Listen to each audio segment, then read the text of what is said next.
All right, we're recording. So, yeah, if there's anything that you want to cut out, like if we talk and then there's something that shouldn't be in there, just let me know and I'll try and edit it when I edit. I usually trim off the front and back end. I can always go through and chop sections out. All right. We haven't posted one in a while. It's been like, a few weeks because of the times that you haven't been around or I haven't been around. And then we had one or two that the quality of the recording was off. So, Yeah. um, yeah, so we're overdue. I'm way overdue for social media posting too.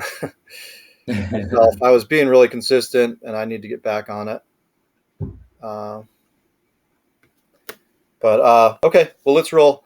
So, hey, welcome everyone to the Wholesaling the Cool Way podcast.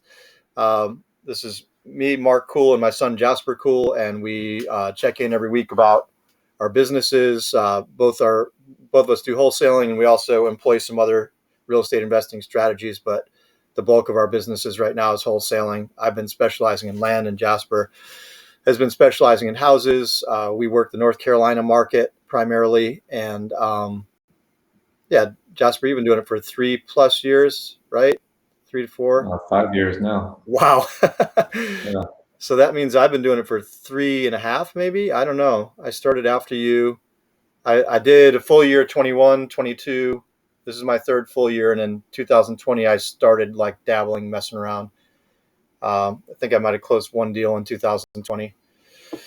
So anyway, that's a little bit about us. And we're just here to be of service and share whatever we can with people coming along on the real estate track and investing track. And yeah, hopefully create some community and offer some help to people to succeed. Yeah. And yeah, we started doing this mastermind just for the two of us to check in about our businesses and support each other. And we just thought we'd put it out to a wider audience and see if we can bring some value. Yeah.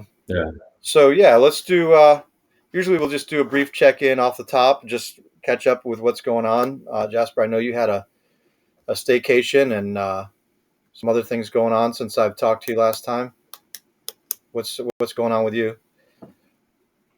Yeah. We had a nice little staycation here at the Princess. That was really nice. The hotel was really cool, and huge property. So a lot of cool stuff to explore. They have basketball courts. They have multiple pools. Um, they have two golf courses that are like attached to the property. So we tried to play golf one time, and that was really fun.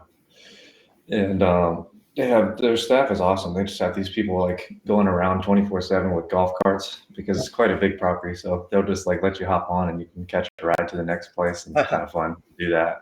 And so yeah, we really enjoyed that. We tried a few of the restaurants on the property, and the gym there was awesome. I got to go to their gym every day, and they had a tortoise, which was fun. So we got to interact with the tortoise a Yeah, I little saw a bit. photo of the tortoise. That's cool. Yeah.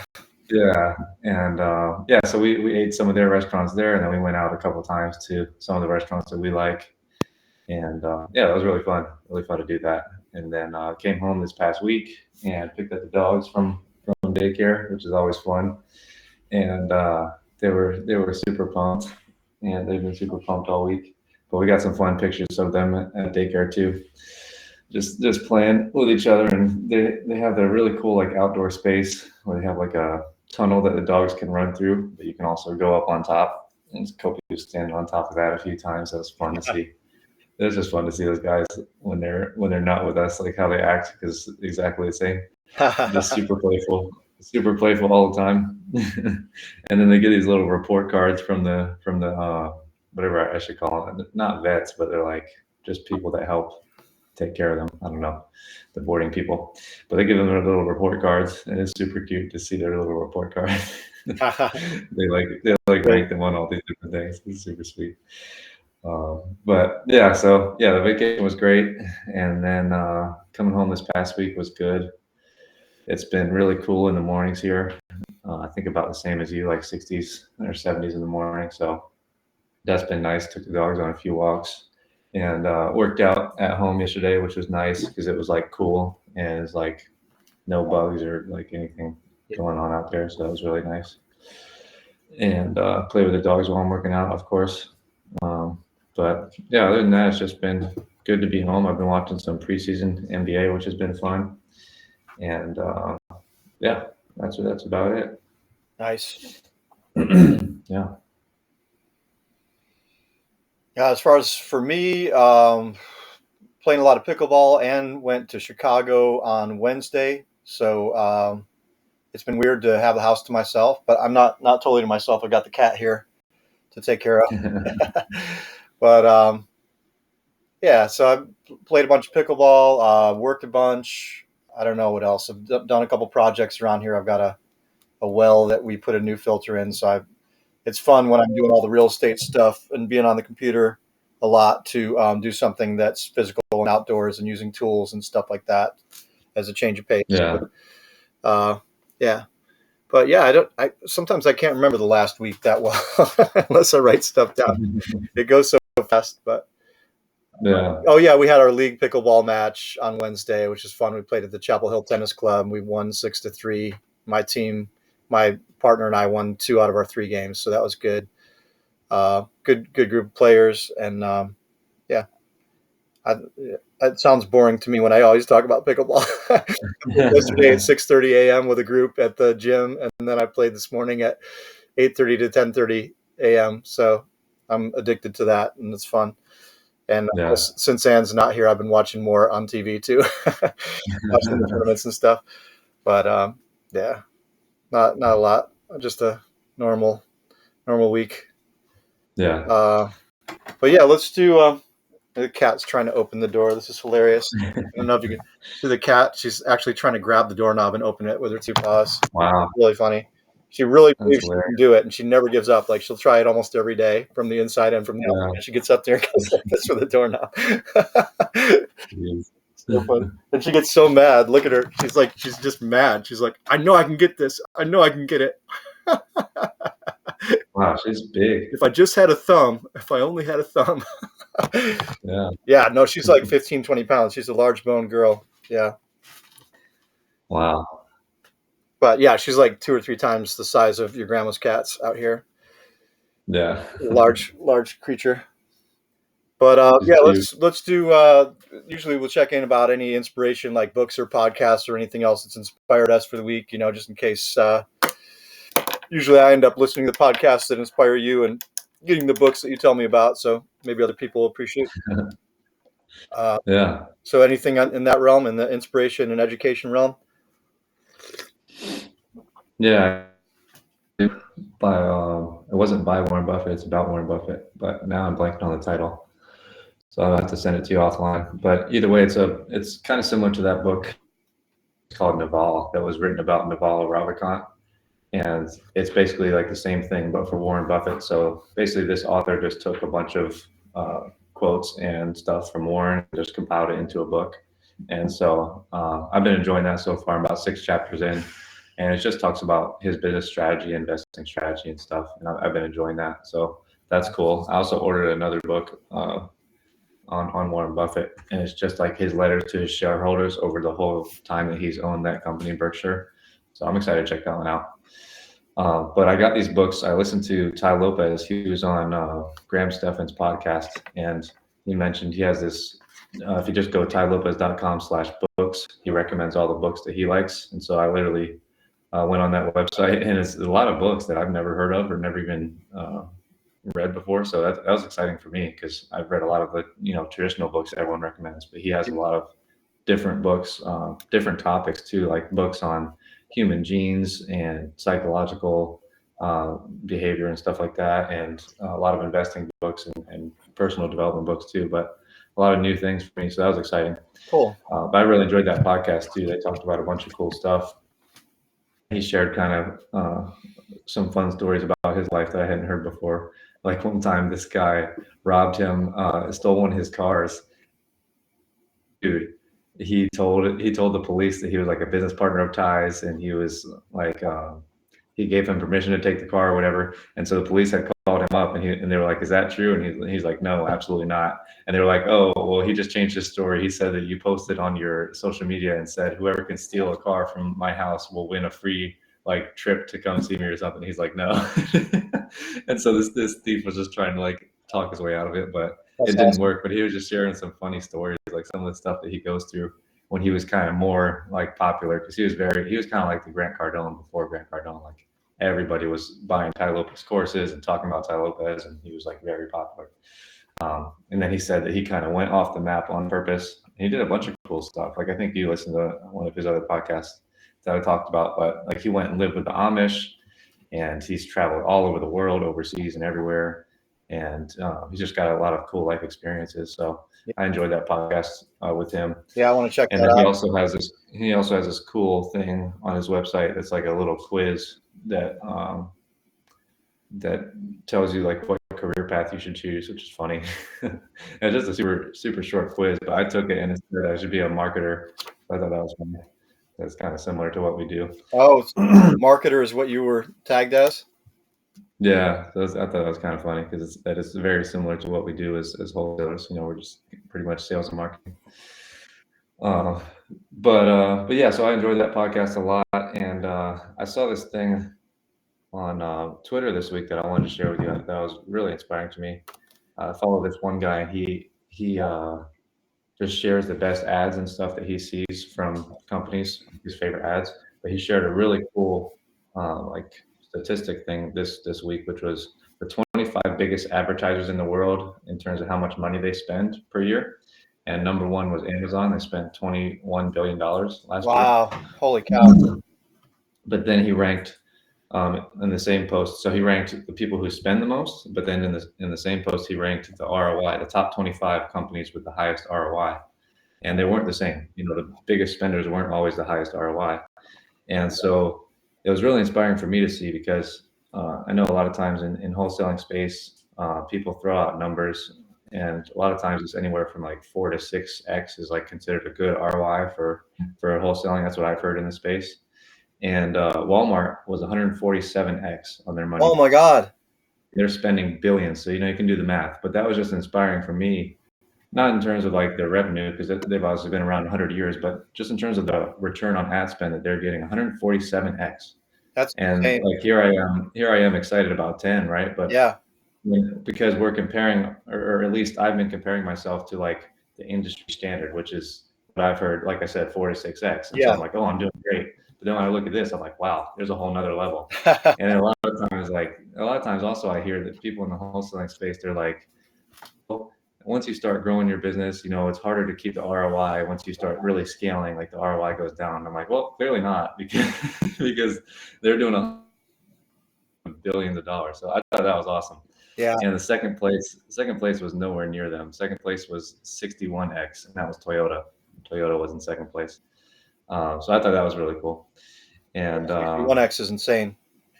yeah, and then Facebook was at 45x. So just crazy returns, Yeah. that these guys are getting. This is super cool. Super cool for me to see that. Very inspiring. But yeah, I think that's all I need to share. But yeah, that was very cool for me. That's great stuff. Yeah, that reminds me of a post I saw on Twitter, which I don't know if I'm ever going to be able to call it X, but Yeah. I was just scrolling through my feed and there was this post about Costco, and Costco is the leading clothing retailer.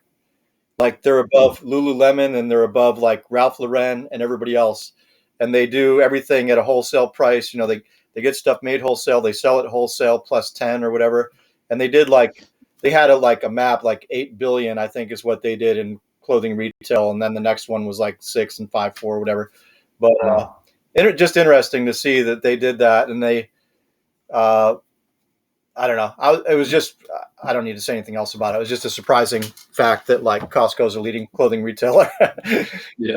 above I all wouldn't have these other expected that. brands who you'd think would be crushing it, Yeah, that's like funny. above Levi's, right? But then Levi's, later in the article, they said low key, Levi's actually manufactures all the Kirkland stuff, like in one of their, Oh yeah. yeah, it's actually Levi's you're buying, but it doesn't have That's funny. Levi's name on it. So funny. Yeah. But yeah, as far as my inspiration, I've been reading 10X is Better Than 2X still. It's a great book. This is just talking about mindset and blowing up your mindset from, we've mentioned this book previously, but like just blowing out your mindset. I mean, I guess the thing that is exciting and also scary for me is like that you have to figure out what 20% of your efforts are getting 80% of your results, and you have to focus in on that and get rid of the other 80%, which means you're constantly reinventing yourself, reinventing your business, and growing at a rapid rate, right? And so it's Mm-hmm. exciting, but it's also scary, because then I'm like, well, does that mean I have to leave people who are on my team behind, or do I have to, you know, like, I don't know. I don't know what it means to me. I mean, I know some of what it means, and I've implemented stuff already because I'm inspired, and I know that when I'm thinking 10x, it means that I need to like let go of old methods and old things that I thought that worked. Like they say in the book, what got you here won't get you there, and I keep going Mm-hmm. back to that. So anyway, that continues to inspire me. I did listen to one I think you recommended, Jasper.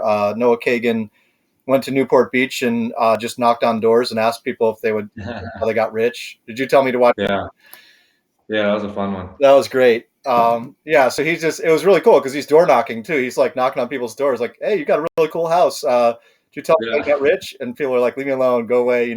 But then some people are like, yeah, "Yeah, sure, come on in." And then they just like, he gets a tour of the house and they tell him. And it was, what was cool about that was that all the different areas that people made their wealth in, like strawberry farming or building data centers or whatever. Like these people made. One guy was a writer, right? So mm-hmm.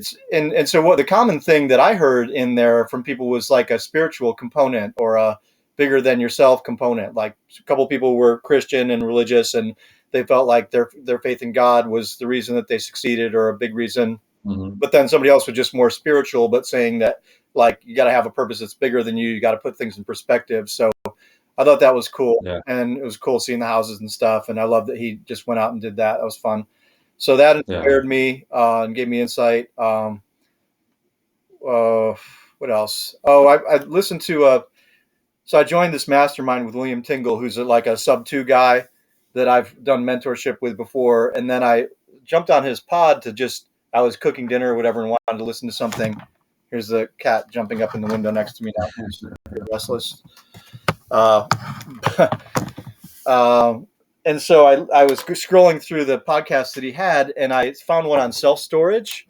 And so this is kind of Mm-hmm. shiny object syndrome, but coincidentally, our acquisitions guy who manages the SMS marketing had sent me a self storage lead a couple of weeks ago. He forwarded it to me on a Saturday. It was like, "Hey man, this guy's got a self storage facility that's off market that he wants to unload." And so Mm-hmm. I've been playing phone tag with this guy, trying to talk to him. I listened to this podcast and I got really excited about the potential of self storage, as an investment, either to flip or wholesale or, buy and hold. And so I ended up having a conversation with a guy I could talk to later. But anyway, it was a good podcast with this guy named Fernando Angelucci, who's calls himself, I think he calls himself like self storage stud.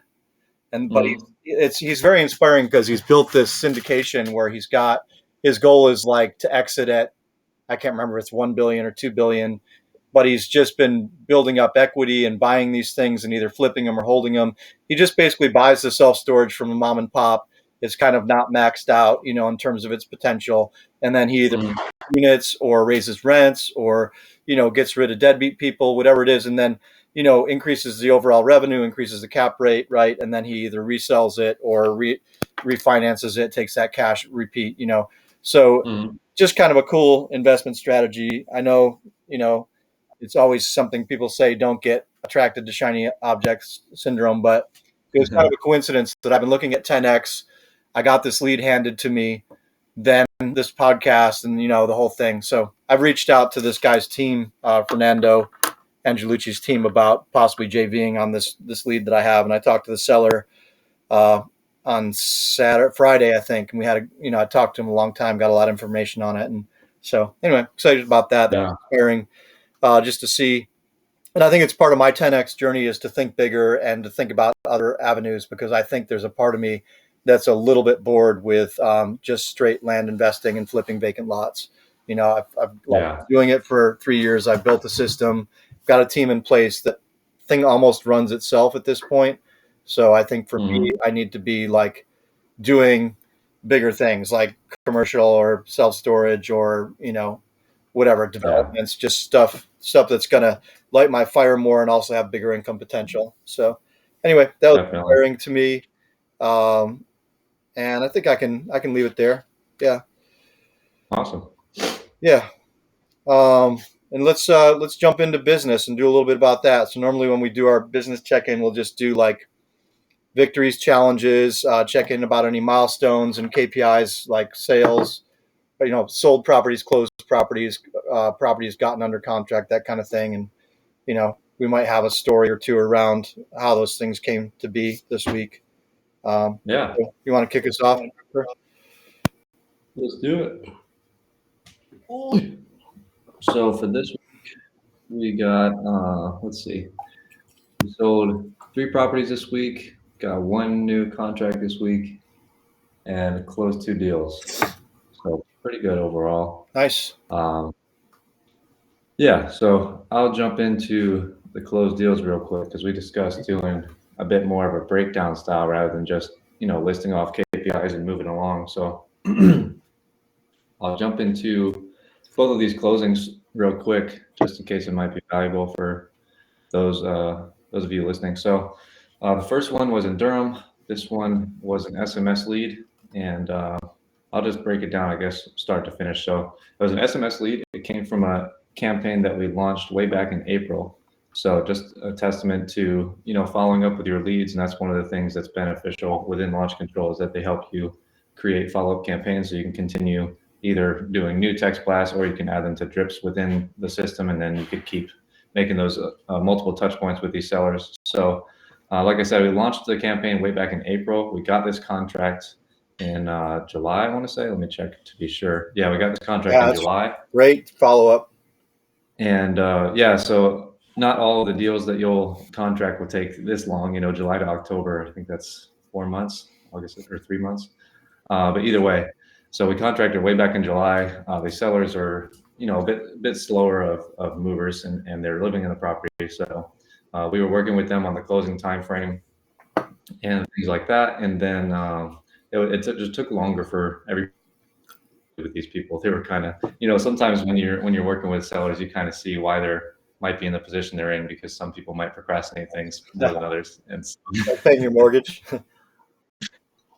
yeah. And so like with this one, it just took longer for every part of the process. Like I said, to get pictures, to get access to let buyers walk through and all that sort of thing. So we finally got it sold and everything. And then we got to closing. It was very interesting with this one because they came into our attorney's office and they told him at the closing table, they're like, oh no, because we agreed on a 30-day post possession. So for people that don't know, that means after you close, we'll allow them 30 days in the property, rent free. So that they have extra time to move out after they've already gotten their cash from the sale.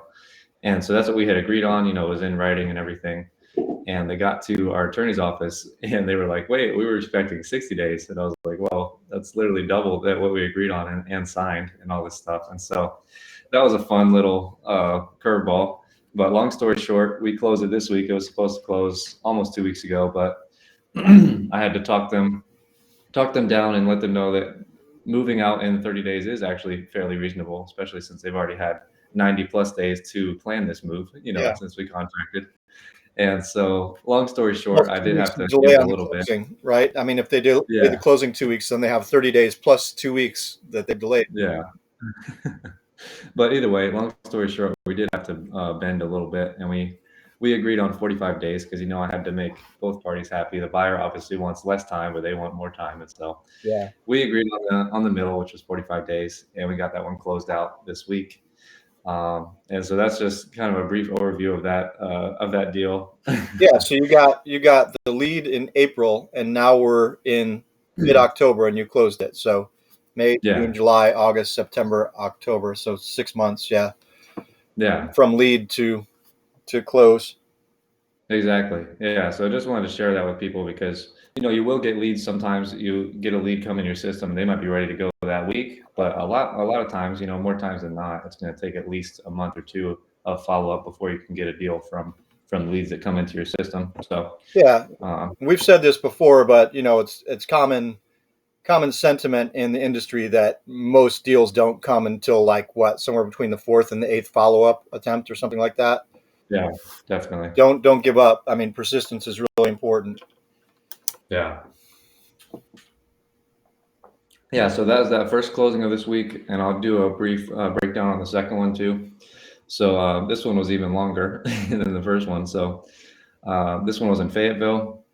The lead first came into our system in October of last year, so like over a year ago. And let me see when we launched that campaign to get the full timeline. So we launched a campaign. Okay, so we launched a campaign October 5th of last year, and the lead came in about a week later from that campaign. But then since the lead came in, it took us, quite a while to actually get a contract on it. And so we got the contract in June of this year. So another one that was, quite a few months back. And again, this was an SMS lead. Most of my deals this year are from SMS leads, but just putting that out there. And so we contracted this one back in June.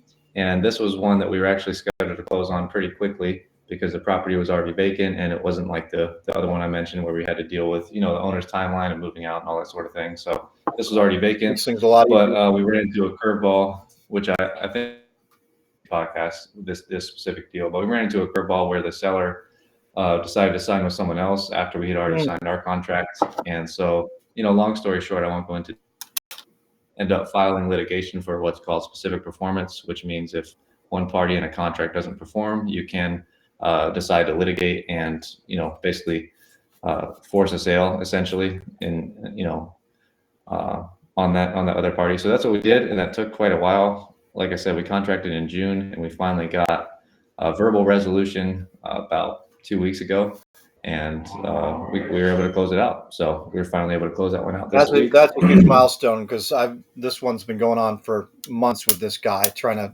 back out. Yeah. Yeah, so I believe this is our fourth attempted closing with this guy since, we filed litigation. And so when we first filed it, he was like, okay, I'll just sell it. But then that didn't obviously work. And so, we went through a few months of the process after we had filed the suit. And we finally got it to pan out and to close. So super grateful for the attorney that helped us, represent us in the litigation, and obviously all the other parties as well, the closing attorney and Did you the have to buyer. raise your purchase price on that with them, or did you go with your original purchase price? Yeah, I didn't. So when I first found out that he was, he signed with someone else, I tried to contact him. I tried to do that, which is, before you play mean with somebody, I'd always rather find a win-win. And so I tried to offer that to him, and he just, wasn't having it, and then just completely ghosted me. And so that's when we felt like we needed to file suit. And so even with the suit, like I mentioned, it still took multiple months. So this was just And this was a someone pretty that good profit deal. That's why you didn't want to back down, and why it was worth it for you to pay a lawyer, because you had to pay a lawyer a chunk of change to get that done.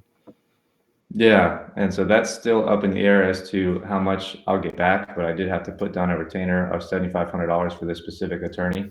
And so for someone newer, like if someone newer is listening, this is definitely something I wouldn't have done in my first year or two of wholesaling, You probably, got to have a war chest. Yeah. Yeah. So so I heard people talking about that, last year as I was starting to grow my business a bit more, like, put some money aside for stuff like this. Because I've had this happen in the past, but I've always just let it go because I'm like, wasn't committed to actually doing that. Yeah. And so on this one, I'm glad that I did. And in the back end of the process, it does take a while, but it pans out in the end, and it's worth it. So, Yeah, and that's like you said, it's a good profit for you. You don't want to just walk away from that. I guess yeah. the only other thing I could think of is if you're new and you don't have a war chest to pay a lawyer, and like Jasper paid $7,500. I did a specific performance suit earlier this year, and I think it was $1,500 was a retainer. So every lawyer is going to be different. But even then, if you're new, you might not have $1,500, but maybe you could JV with somebody like me or Jasper or somebody else who's wholesaling, who has a war chest, and say, hey, I don't want to lose this deal. Would you come in with me for a percentage and do this? So just something. Yeah. Or you could find somebody, anybody. It doesn't even have to be another wholesaler. It could be somebody who wants to invest money, who and for a percentage of a profit on a deal that's a good deal. Yeah, or you could even, if you had a deal and you had a buyer already lined up when this happened, you could even ask the buyer if you would front that money, Yeah. because it's most likely going to come back around. So, so just to recap, in the beginning, I was planning to purchase this deal myself and put it back on the market, list it with an agent. But I decided after I had already waited like 5 months, I was like, I just want to be done with this deal. I don't want to list it and have to wait another 60, 90 days to get that closed. So I decided to wholesale it in the end. But yeah, I think that could be a good strategy also for someone newer on. If you're looking to do something like this, you could possibly ask your buyer to help you front that cash, as long as you guys have, an agreement in place already that they're going to buy the property from you and all that. Then they might be willing to do something like that. So yeah, but those are my two closings for this week. Kind of backstory on both of those. Otherwise, I guess I could jump into any additional victories we had this week. So,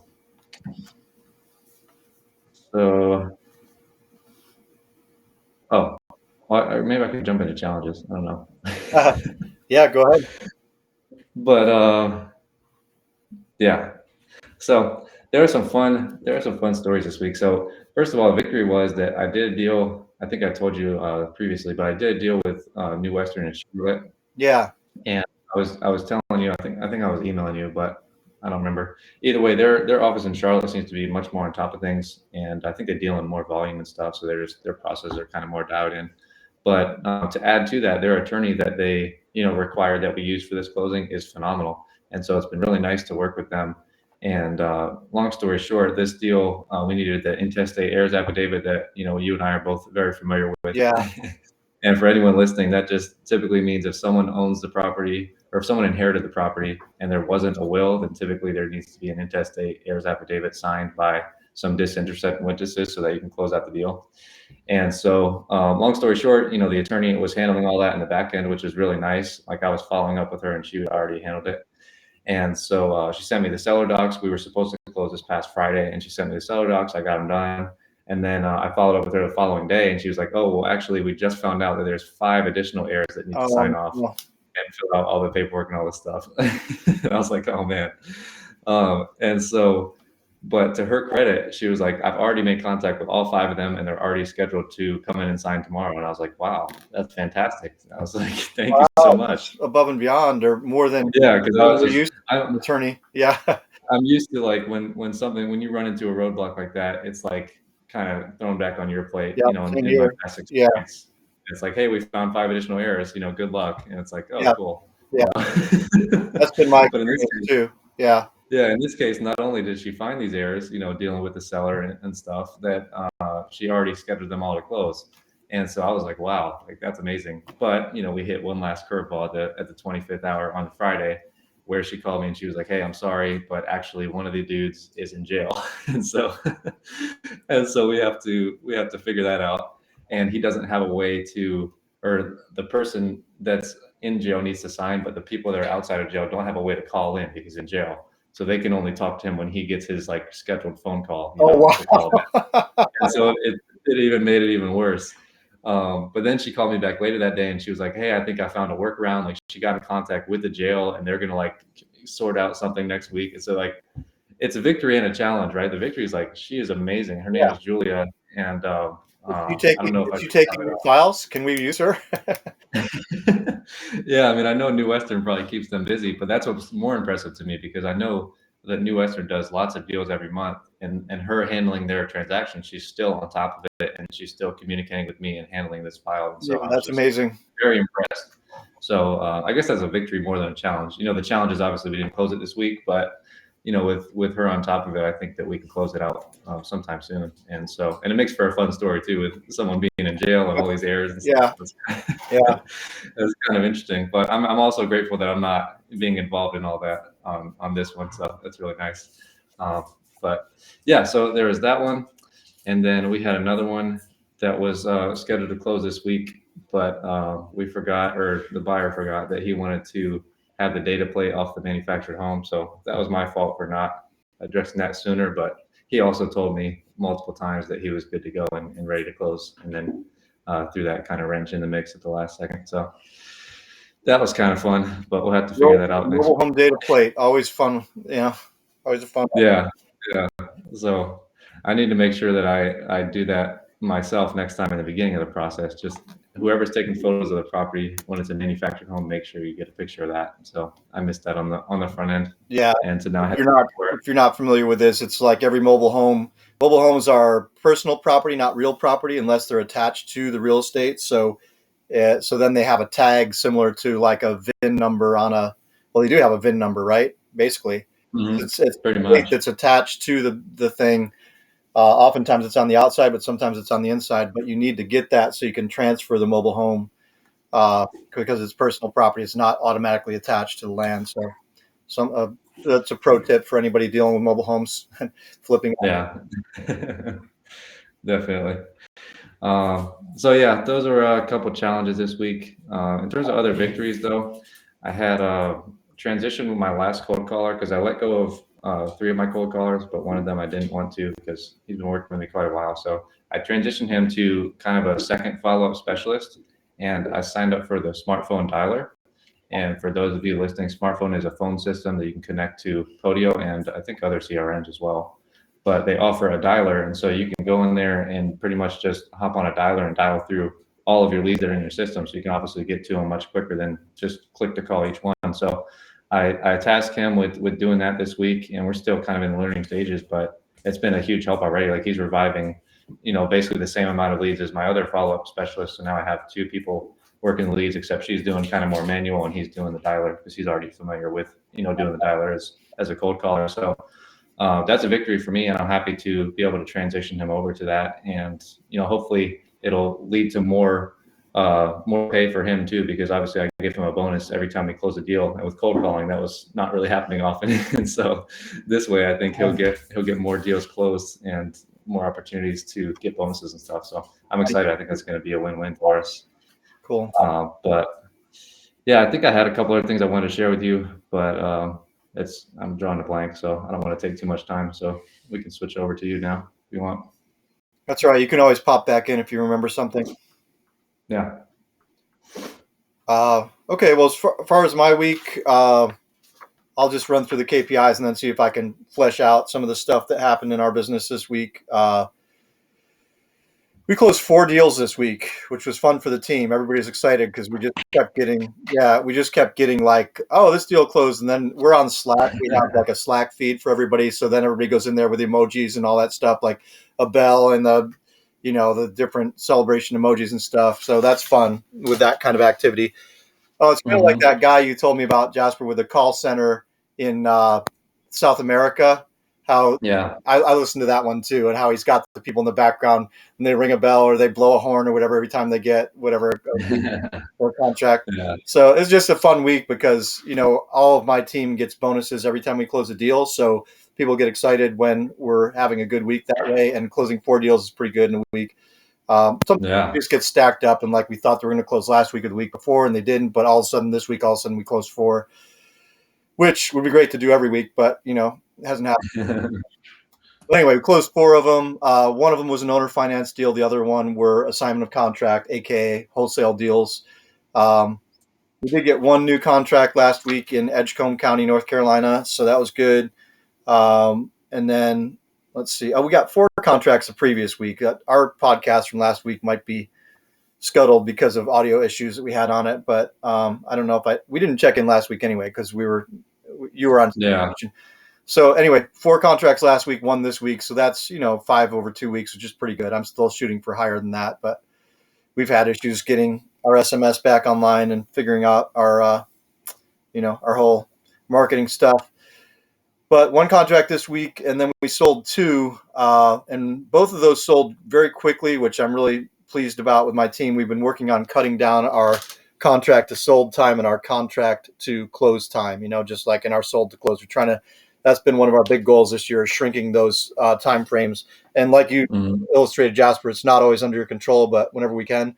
So this one, I'll just tell a brief story about one of the solds. It's one in Guilford County. It's a vacant lot. And actually, Duncan, who's a mobile notary that Jasper and I both employ periodically to do mobile notary, but other tasks for us, pretty much willing to do anything, anytime. So we asked him to go out and meet a guy at this property. And we have 2 or 3 properties under contract right now that are hard to find. They're vacant lots, but they're like people go out there to look at them, and it looks on the satellite like there are roads right there, but then people go out there and they're like, I can't get there, I can't find it. So we asked Duncan, this guy who's like, yeah, sure, I'll do it, I'll do anything. He goes out there and to meet a guy at the property, he has to find the property. He called my brother Derek, who's our dispo manager, and he's like, hey, I can't find the property. And Derek is like looking at the maps and stuff, and he's like, dude, you're on the wrong street. You're a block away. So they the right property, found the guy. The guy was really excited about the property, calling Derek every few hours, like, hey, we want this, don't sell it. We want this, don't sell it. They're kind of, English as second language, so not great English. So then they wanted to get a broker involved, which I don't know, like Jasper and I think normally I cringe when there's a real estate agent or a broker involved, because definitely. half the time that means a lot of things. It means they want to use a 14-page standard real estate contract. It means they want all the disclosures. It means they might look up the title and say, you're not the owner. How does that work? They don't know how assignment deals work. So you have to do all this education with a broker and agent. So all those things can be potential issues. So I was in a dispo meeting with the two people on my dispo team, and I was like, hey, let's just call this guy right now and just see what happens. So I just got the guy on the phone while we're in the meeting so I could sort of show these guys how I deal with agents and stuff. And it turned out really good. We just talked stuff through and found out what they wanted and what they wanted to do. And it was quite easy. They looked at our contract. They were okay with it. They asked to use their attorney, which is something that real estate agents will also do. They ask to use their attorney.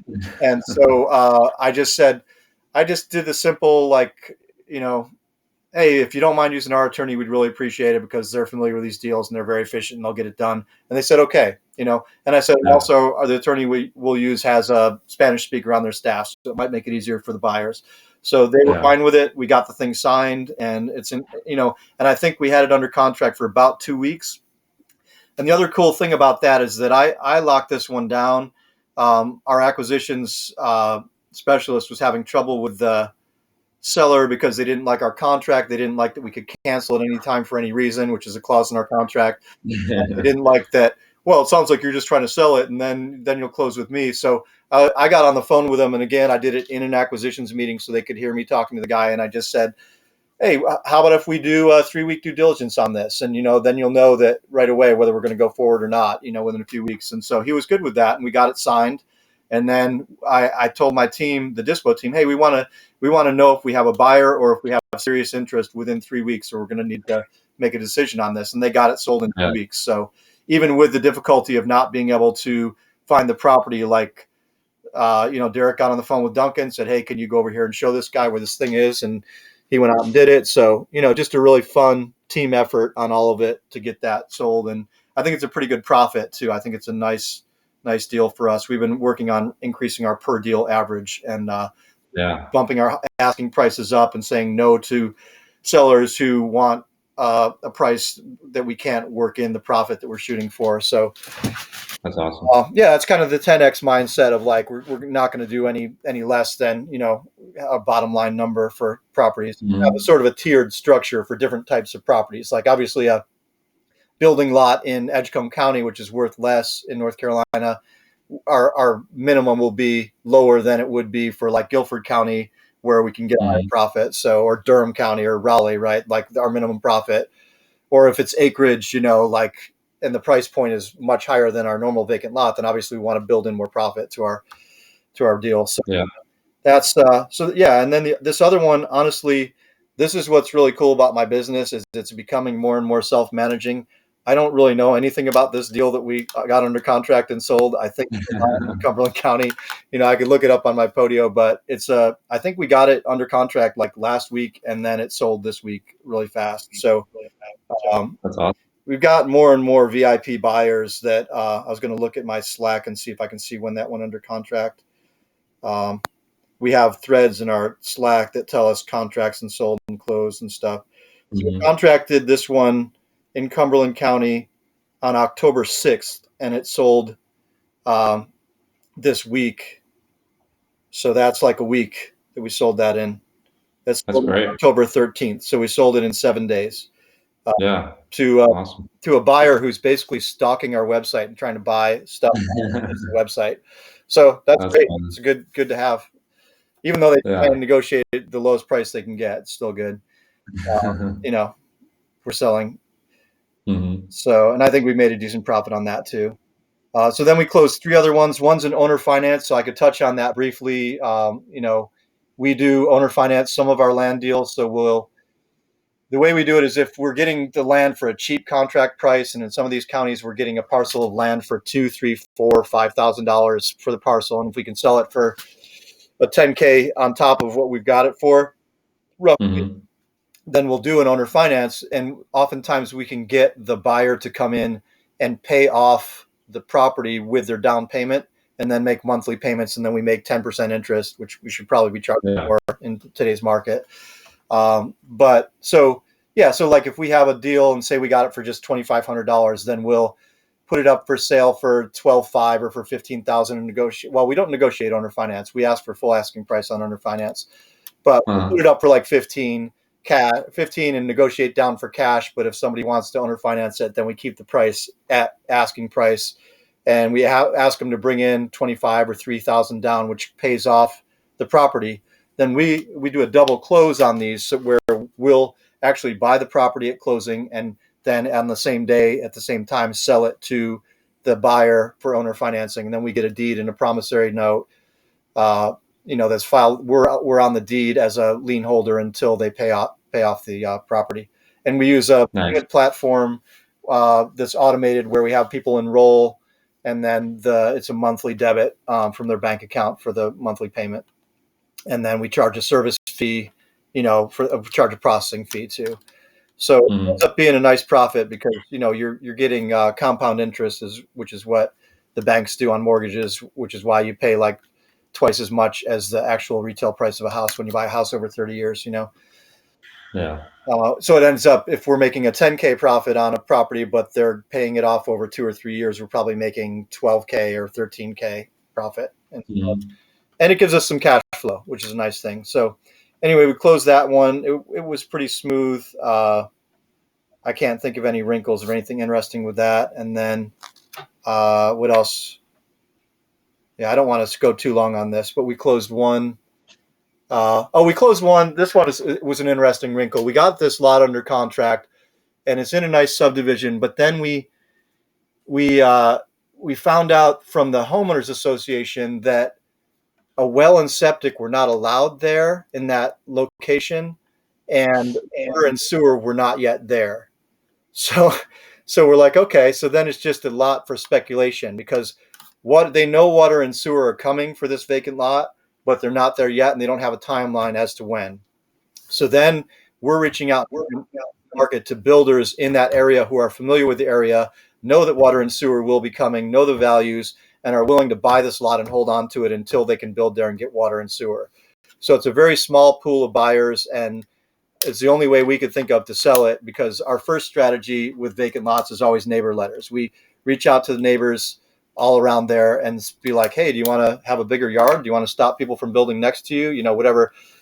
Try and sell it to them first. But if we don't get a neighbor, then we're reaching out to our buyer list, and then we're like, one of our dispositions guys actually scrapes PropStream to find builders nearby, or uses LandGlide or the GIS to find builders who have been building in a radius of that area, and we'll try and send them a text and see if they're interested. And so we ended up, actually, a guy who's bought from us before in that county ended up wanting it. So we did make a lower profit than our minimum threshold on this, but it felt like it was better than just letting it go, because this guy did want it.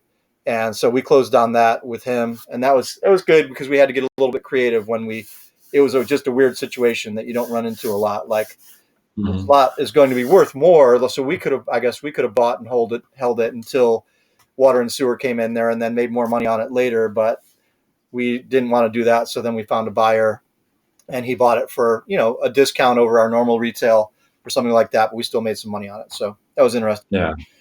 Interesting deal. And that's 3 of them, and I don't know if I can remember the fourth one. Oh, the fourth one was I'll just touch on it briefly, because it was air affidavits. And this is one where the woman who's a seller has her son is handling the property, and we had issues with liens with the city. So if you have urban lots and they're not maintained because the sellers are out of state or out of county or whatever, the city will actually go in there and like mow the lot or take the trash off the lot, and they will assess the property. They'll put a lien on it.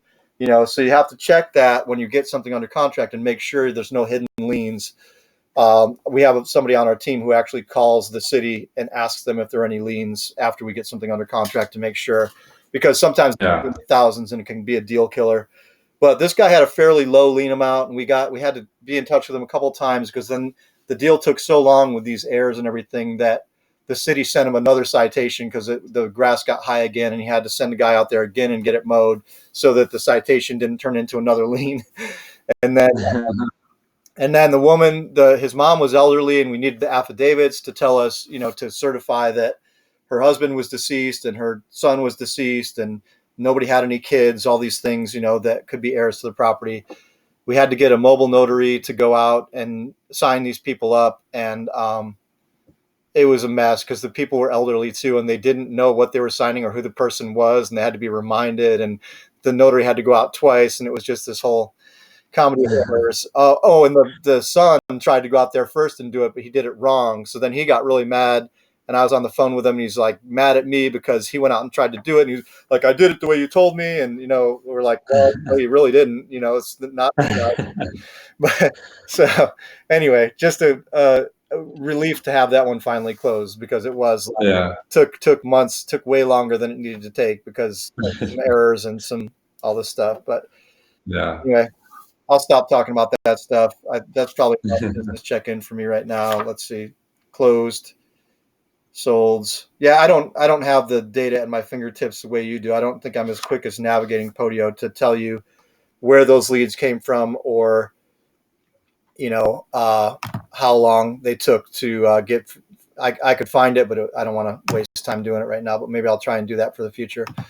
Have those stories. But we have been getting a lot of leads from SMS too, even though we had a couple of direct mail also. And then we have one in escrow that came from a lead referred by you, Jasper, too. So that's nice. Yeah, I think that one's scheduled to close later this month. So we get to kick you back. That's awesome. Yeah. Yeah. The one sold is kind of funny because, again, another Duncan story. He went down to meet with the guy to sign the contract with him and get the earnest money deposit, and the guy gave him $1,000 in cash for earnest money. It's like, dude. But that's funny. Yeah, Duncan went and bought a money order and sent it to the closing attorney. So that's got. Yeah. Oh gosh. Yeah. I'll briefly touch on some challenges. Just we have. What do we have? Our launch control is still down. They told us this week that they might be able to get us back up and running, and they gave us some tips on what we should do to fix our website, which is really frustrating for me because our website hasn't changed in 2 or 3 months. So why didn't they give me this same tip 2 or 3 months ago when we got frozen? So I'm not super impressed with Launch Control's support staff right now, because we've asked them to review our site. We've asked them to tell us what it needs, and they've either done it and not noticed what they noticed this time, or they haven't done it or whatever.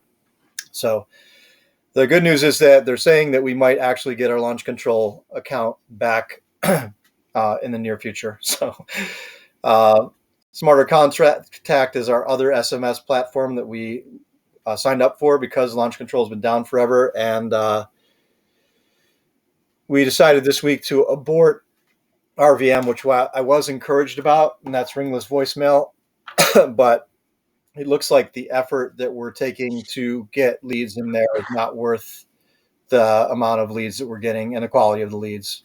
And I thought that might be the case, but I've been asking for reports from our acquisitions team about, you know, the number of responses, and then the percentage of those that are wrong numbers, and the percentage that's do not call or not interested. You know, even though not interested, will still be a lead that you can follow up on as a cold lead. But anyway, the quality and quantity of leads per the amount of work that is going into RVM has not been effective as far as our labor goes. So we're back to ramping up our SMS, and then also doing direct mail, which has been good for us. You know, even though our response rate's gone down on direct mail since everybody's flooded into the North Carolina market and tried to buy land, we still get deals from it and leads from it, and we're still, you know, getting deals from mail we sent 5 or 6 months ago. So the cool thing about direct mail is people hold on to a letter and put it in a drawer or in a file, and then they call you back months later when they're ready to sell. So Yeah. it doesn't always happen with text.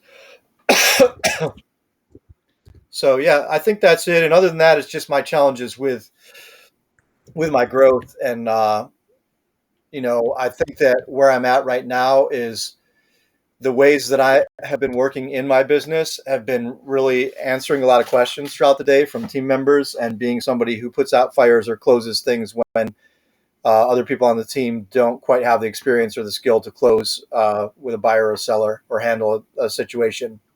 So that's been a big part of what I've been doing in the business. And other than that, I've still been working in acquisitions, doing some analysis and some follow ups and things like that, again, to try and close deals or get contracts. So um, I think where I'm at is I may need to hire somebody who's a business manager who knows all the facets of the business and can answer questions and make sure each department is humming the way it's supposed to, because that's a lot of what I do now. And then also maybe somebody who has the skills to close and handle negotiations when they're a little bit over the head of people on my team already. So that might be 2 people or it could be 1 person. But I think that's the next evolution for me, to be able to step back and have a more macro view and do the higher value things that I can do, go after bigger deals, develop other segments of the business, like sub 2 or commercial, or self storage, which just falls under commercial or whatever. But so Yeah. I did do this, Jasper. I mentioned this to you, this culture index that I learned about from the Real Estate Investors Association meeting I was at, with the speaker talking about how he hires and manages his team and fires with using this culture index, which is kind of like a DISC survey, but supposedly better, more Uh-huh. insightful, better analytics on it. So I did have a initial call with a person from Culture Index, and then I got a link to a place where my team can all fill this thing out, and then we can get some results back, and then see if that can help us like get people in the right place, tweak job descriptions, that kind of thing, so that we're more effective at working together and understanding each other more. Yeah. So I'm excited about that. I went through the questionnaire, and it's actually 2 questions with a bunch of words, and it just is like, click the words that describe you, you know, and then Hmm. click all these words. It's like 5 pages of words, but you just scroll through the pages and you go, yeah, this is me, that's me, this is me, and Yeah. then the second question is, click all the words that describe how you need to be to do your job well, and they're the same words, but you click them, and then I think it just kind of meshes the two and says, okay, well, here's who you are, and here's who you think you need to be for your job, and here are your sweet spots, and here's where maybe you need to cut these things out or add these things into your job.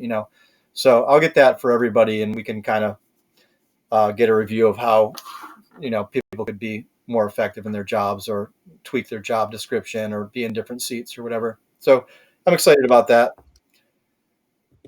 um, yeah, and my only other thing is the self-storage thing. I'm excited about looking into this deal and either JVing it with somebody or possibly trying to take it down on our own. I reached out to somebody I know who does funding, and to see if it might be something he could fund. I negotiated with the seller over the phone, just did an initial negotiation, or asked him what he wanted in terms of his exit, and he's willing to do some owner financing, at least for a short term. So I could possibly get some funding for like uh, building out the infrastructure and maxing out the profit on it as a Hmm. phase 1, and then get like a permanent financing as a phase 2, and cash the seller out. So I'm excited about. Cool. Yeah, I get really excited about Yeah. doing bigger deals with bigger potential and more complexity. And I think I've just not been giving myself that, like the gift of having that all the time. And just, so I think that's something I need to do more of. Yeah. Even like sub 2, I enjoy that. It's a little more complex, and I like that kind of stuff. So now I'm in a sub 2 mastermind. So maybe I'll start doing more of that. That's all right. 2/creative financing. So Yeah. should be good. Yeah. But yeah, that's all I've got. I'm open to any feedback if you have anything that you heard me say. Otherwise, we can move on. Yeah, overall, I'm not sure what help I could provide. Launch control thing, that sucks. Yeah. Yeah, I don't have uh, anything in specific I really need. Any feedback you have about the team stuff, but I think you're just going to agree with me. yeah, definitely. I think that's a great idea. Yeah. But yeah, one of the things I saw this week that I thought was interesting, might be interesting for the audience as well. Um, I think I mentioned Matt Larson before, but I've got two of my team members from him, and really enjoyed working with them. And what I like about Matt is that he kind of approaches the business differently, whereas he was kind of, I think, ahead of the curve in terms of virtual assistants, because a lot of people in the wholesaling space, at least, would kind of poo-poo on virtual assistants when it comes to actual important, like quote unquote important tasks, where like they would just put all the admin and the low level tasks to Yeah. the virtual assistants, but they would never task them with sales or stuff like that. And so I was grateful that I got the opportunity to kind of jump in on that early with Matt, and see the results for myself. But one of the things that he shared, that in his team, his dispositions person, and even kind of acquisitions person, they're not so much. He uses the DISC profile. They're not so much the high D people that most people assume are good at sales because they're outgoing, they're extroverted, they're ambitious, and they're ready to go after leads, and they like closing people and stuff, like the word closing. Um, but what he says is that his people are more the C, and I don't remember what that stands for, I don't but I either. think it's more compassionate. What is that? I don't remember either. Yeah. Yeah, I don't remember exactly what the C stands for, but if you look up DISC, but either way, he said that his people are just more so just focused on quantity rather than like trying to close somebody per se in the dispo role, and that was interesting to me. So basically, what his dispo person is tasked with is just building their buyers list every single day. And his philosophy is that if you have your deal in front of enough people, you don't have to hard sell anybody. You're just someone's gonna want to buy it. Yeah. And so I thought that was a refreshing approach, because in almost every other person who does wholesaling, I've always heard you need to do all this sales training, and they need to really know how to sell on both sides, right? But especially on the dispo side, they need to market the property, and they need to really be able to bring the buyer's price up and convey all this value to them. And it's like, I thought that was a refreshing approach, and something that I want to try, as opposed to the other route, where it's just, if you build your buyers list big enough, there's going to be a buyer for every deal that you put out there. Yeah. And And, so and the other thing about that is, the old adage in real estate is you make your money when you buy, right? So we're making our money when we get the yeah, contract. And so really the sales is yeah, more necessary on the acquisition side, in my opinion. You need to be able yeah, to have those hard conversations with people and to, I hate to say chip people down, but it's really what it is. It's like somebody's like, oh, my lot's worth this when I'm dealing with land. And it's like, well, your lot's got a slope on it and a ditch in the back, and it's got, that touches a flood zone, and, there's a bunch of yeah, trees that need to be cleared. So maybe, like, I hate to say it, but it's like you have to chisel away a little bit. And I think yeah, the same thing, definitely, what you just said is like sales is ultimately about compassion and relationships. It's about hearing people, listening to people, reflecting and feeding back. Whereas somebody who's an yeah, aggressive, extroverted personality, a driver, might not be listening to the other person.